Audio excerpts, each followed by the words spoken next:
नमस्कार मित्रांनो, आज आपण आपली जी कॅडेट आहे ऋतुजा दरवडे यांना भेटूयात आणि त्यांना विचारूयात की सक्सेस मध्ये आल्यानंतर त्यांचा स्टडीचा एक्सपिरियन्स कसा होता. तर नमस्कार ऋतुजा, तुमचं स्कूल कुठं झालंय 10वी पर्यंत? मी नाशिकमध्येच होते, मराठा हायस्कूल. ओके. एज्युकेशन.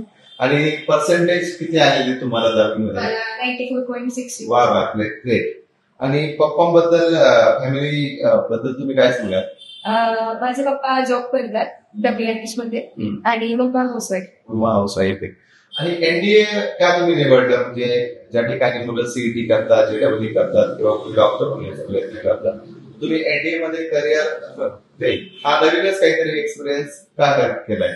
मला लहानपणापासूनच आर्मी, नेव्ही, एअरफोर्स असं अट्रॅक्शन होतंय आर्म फोर्सेसकडे. आणि प्लस स्कूलमध्ये एनसीसी साठी वॅकन्सी पण होती, मग मी ती पण ट्राय केलं. त्याच्यामध्ये मला अजून इन्फॉर्मेशन मिळाली एनडीए बद्दल, अजून नवीन नवीन म्हणजे फीडबॅक झालं आहे, कॅम्प्स वगैरे झाले, मग अजून थोडं बॅकग्राऊंड मिळालं त्या बाबतीत.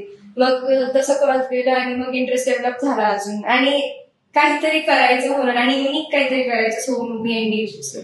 बरं, मला एक सांगा की असं लाईफचा कधी घटना सांगा किंवा फॅमिली बॅकग्राऊंड बद्दल असं काही सांगा की जेणेकरून तुम्ही या फील्डकडे आलात. ऍक्च्युली माझा भाऊ होता, त्याला एनडीए करायचं होतं, म्हणजे तो खूप असा पॅशनेट झालेला होता त्याला, बट त्याचं फॅमिली बॅकग्राऊंड त्याला सपोर्टेड नव्हतं एनडीए साठी, कारण सगळ्यांना असं वाटायचं की रिस्की आहे खूप. मग ते त्याच्याकडे नाही म्हणायचे, बट मग त्याचं स्वप्न होतं की मी तरी ऍटलिस्ट ते क्रॅक करावं. सो मग मी त्याच्याकडून अजून मोटिवेशन मला मिळाला आणि मग एनडीए कडे. बरं, माझा असा नेक्स्ट क्वेश्चन असेल की सक्सेस मध्ये आल्यानंतर स्टाफ शिकवणं असेल किंवा नोट्स असेल, इथलं एन्व्हायरमेंट असेल, याबद्दल तुम्ही काय सांगा?